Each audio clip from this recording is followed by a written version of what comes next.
Meus amigos, vocês ouviram falar, muitos sabem, outros precisam saber, se ainda não tomaram conhecimento, da Lei Geral de Proteção de Dados que está em vigor.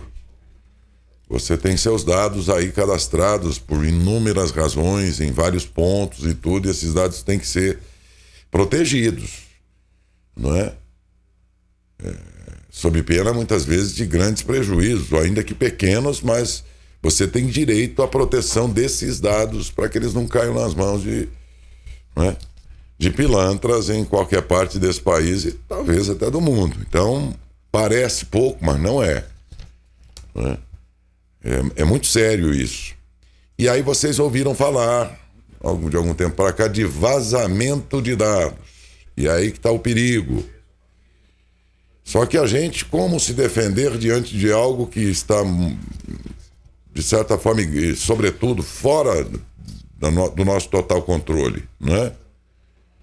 Então aqui alguma dica, vão aqui dicas de como evitar e reclamar se for afetado aí por divulgação dos seus dados que impliquem em crimes e outras coisas contra você. Os prejuízos que afetam a vida da gente, se os dados forem vazados. Eu acho que a grande maioria das pessoas não tem noção ainda da dimensão e seriedade desse negócio aqui. Isso não é brincadeira, não. Você vai entender melhor por que agora, nessa entrevista com o Dr. Tércio Roberto Peixoto Souza, advogado, mestre em Direito Privado e Econômico, que gentilmente nos atende nesta manhã.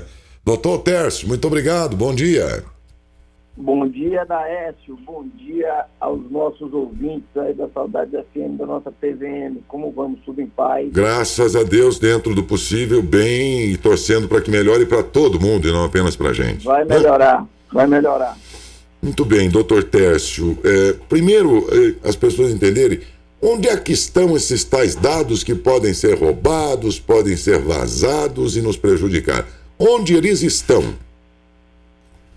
Daécio, nós estamos convivendo com um mundo em que as relações estão cada vez mais virtualizadas. Com o advento aí da Covid, nós vimos muito claramente aí como isso afetou a nossa vida e como nós passamos a trabalhar no sistema de home office, nas reuniões virtuais, em audiências virtuais, ou seja, ficou mais do que claro como virtualizaram-se os atos da vida.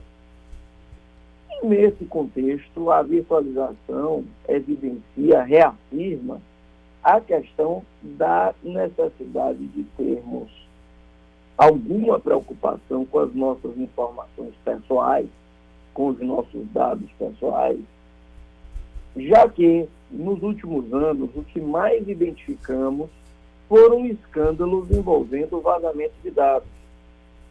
Se ficarmos apenas naqueles mais próximos que estão aqui na nossa memória recente, nós vamos ouvir falar sobre o Vaza Jato, sobre os nudes da atriz Carolina Dickmann.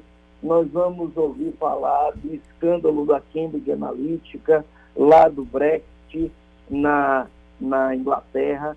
Ou seja, são todos eventos que demonstram o quanto as informações pessoais nossas estão difundidas aí nas redes sociais, nas mídias sociais, na própria internet, e o quanto é que se pode fazer para nos manipular, para utilizar indevidamente essas informações para, de algum modo, nos causar prejuízo, nós enquanto cidadãos.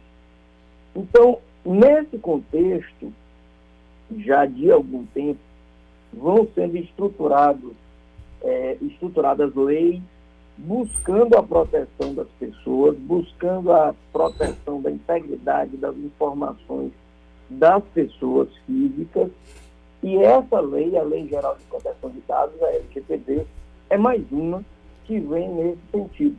Então, assim como temos o Código de Defesa do Consumidor, que também visa nos proteger contra essas ligações abusivas de call center, essas ofertas indevidas. Nós temos também essa lei a partir de agora, que é a Lei Geral de Proteção de Dados, que visa reforçar, reafirmar a necessidade de nós, enquanto pessoas, termos as nossas informações protegidas, porque, como você bem disse, Daé, nós, pessoas físicas, corremos o risco de termos os nossos dados utilizados indevidamente, seja numa compra realizada fraudulentamente na internet, seja na utilização indevida através de uma oferta de um serviço que nós não pedimos, seja na utilização de uma imagem, de uma informação pessoal que venha a causar, a impor o erro em outra pessoa, a impor um prejuízo, portanto, àquele que tem seus dados pessoais utilizados indevidamente.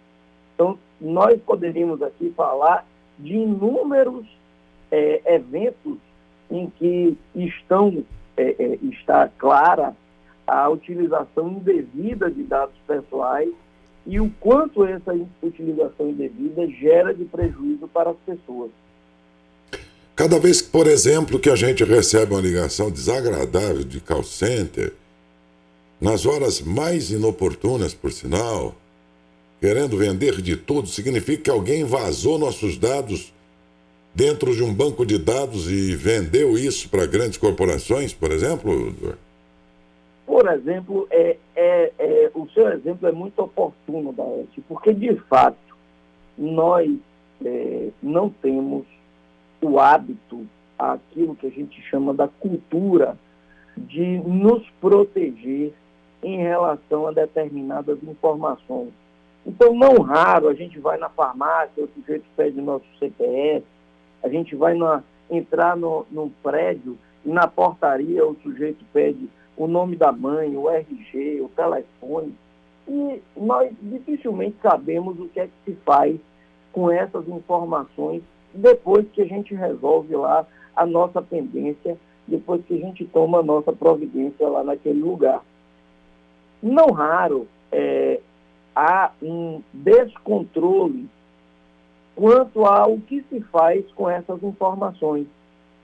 De modo que, ao apresentarmos essas e ao disponibilizarmos essas informações a um terceiro, acaba que é possível que este terceiro disponibilize essas informações e, efetivamente, alguém possa nos ligar, oferecendo um serviço que nós não pedimos, oferecer uma relação negocial que nós sequer desejamos e, com isso, gerar esses momentos de incômodo que são bastante frequentes no âmbito das nossas vidas pessoais.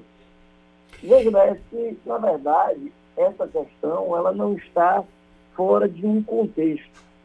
A necessidade de proteção do tempo, da integridade, da privacidade das pessoas, essa necessidade de proteção, ela vem ao longo do tempo sendo mais e mais reafirmada, porque todos reconhecem o quanto é incômodo esse tipo de expediente, o quanto é possível, inclusive, que aquele que se sinta prejudicado possa ir perante os órgãos de defesa do consumidor, ao judiciário, por exemplo, e pedir uma indenização em razão desta conduta indevida daqueles que ficam aí nos oferecer serviços de forma abusiva.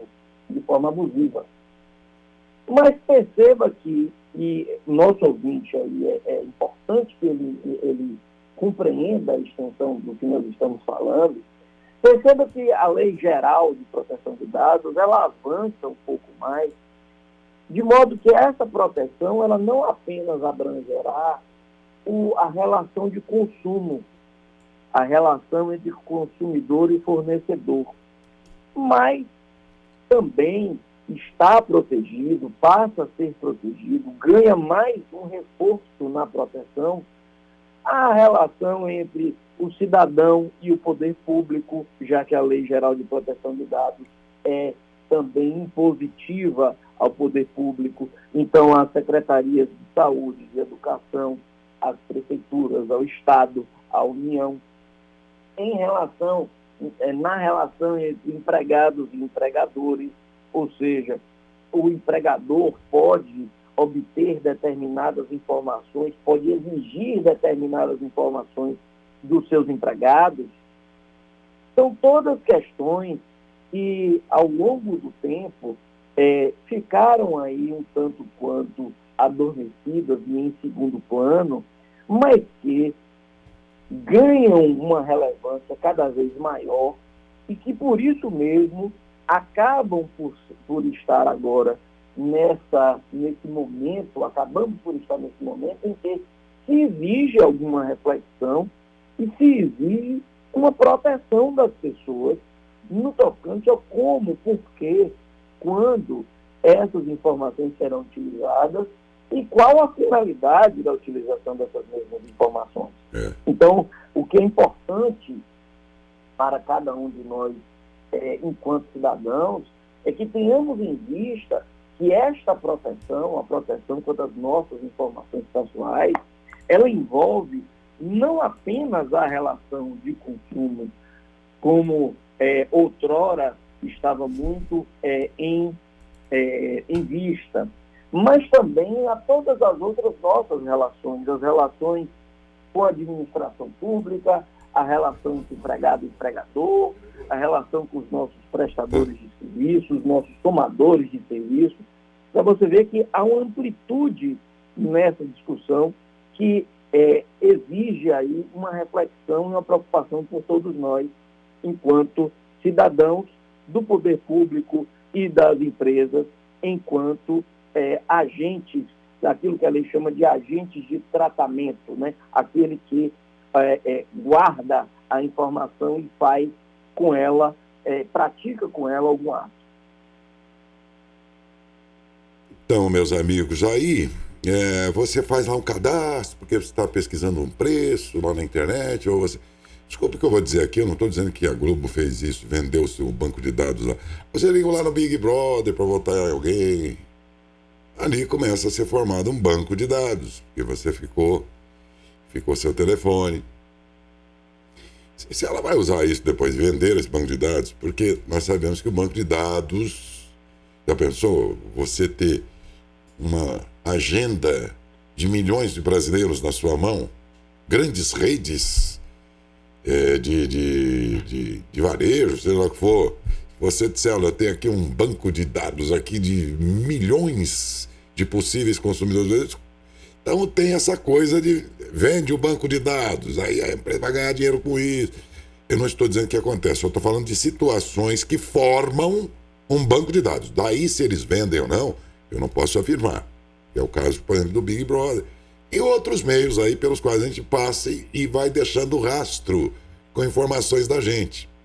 De repente, dá um exemplo aqui, né, doutor, muito característico aí de uma situação mais grave, por exemplo, que os seus dados chegaram às mãos de um pilantra, esse pilantra criou uma empresa e te põe de laranja como dono dessa empresa lá, porque ele tem teus dados, ele monta uma empresa e passa a dar calote em todo mundo. Adivinha quem é que vai ser procurado para pagar pelos calotes? Daécio. É grave isso, gente, não é brincadeira não. Não, doutor? Este exemplo que você nos traz, é mais do que comum.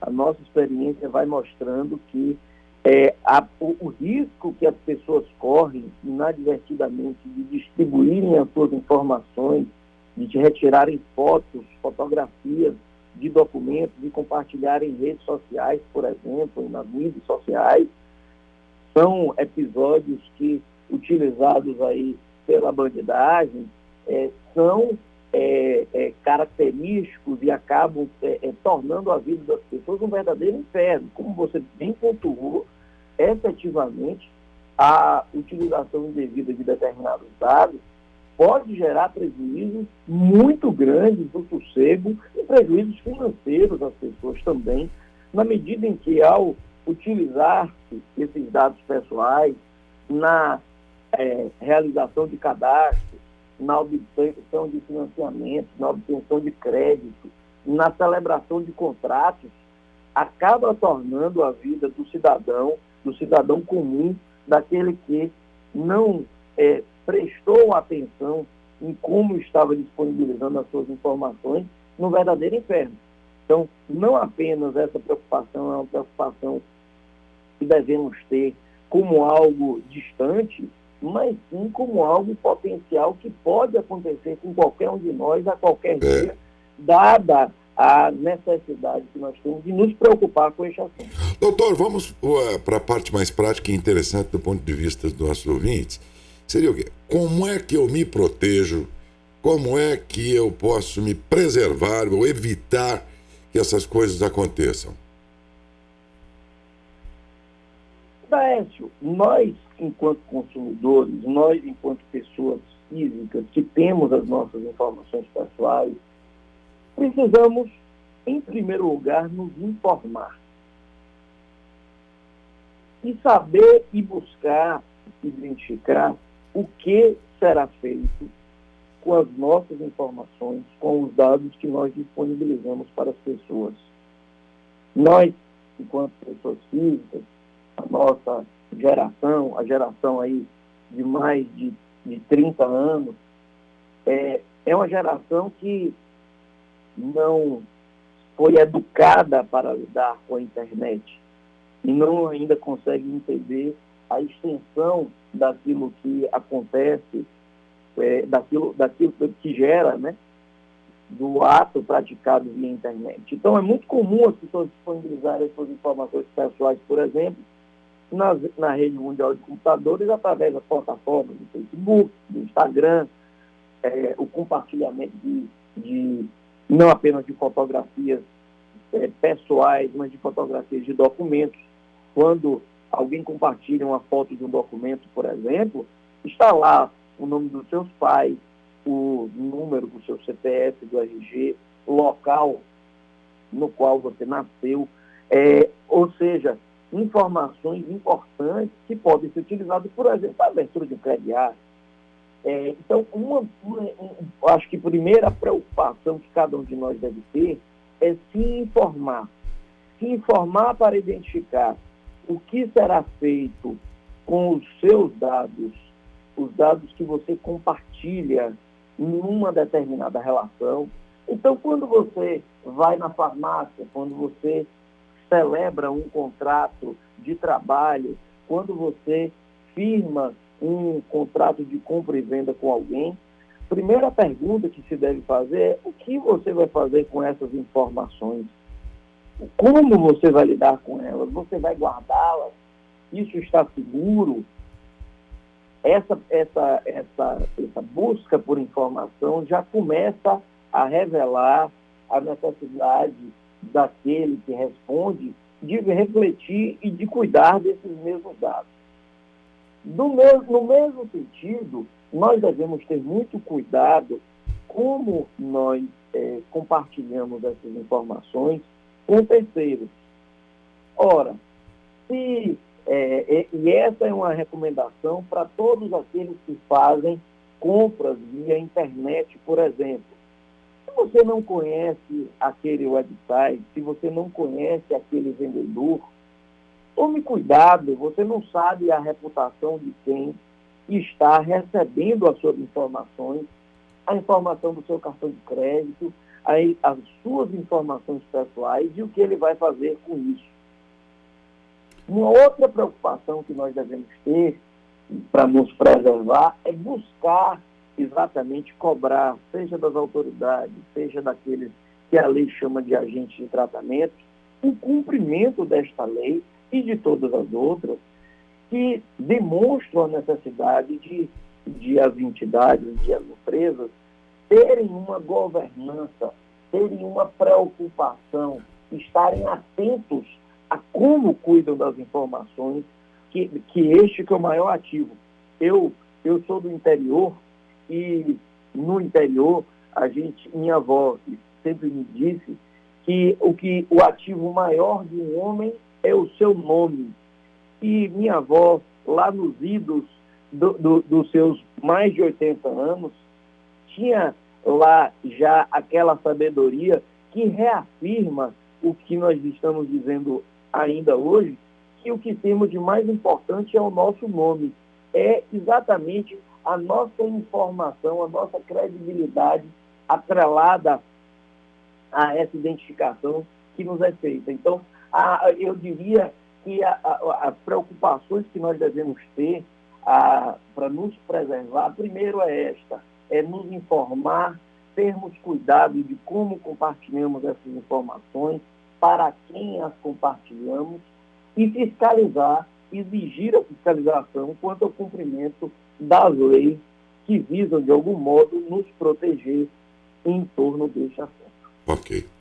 Doutor, muito obrigado. Quero lembrar aqui que o doutor Tércio Roberto Peixoto Souza, advogado, é mestre em Direito Privado e Econômico, atua em todo o país, tanto que a gente chegou até ele, que o senhor é da Bahia, né, doutor Tércio?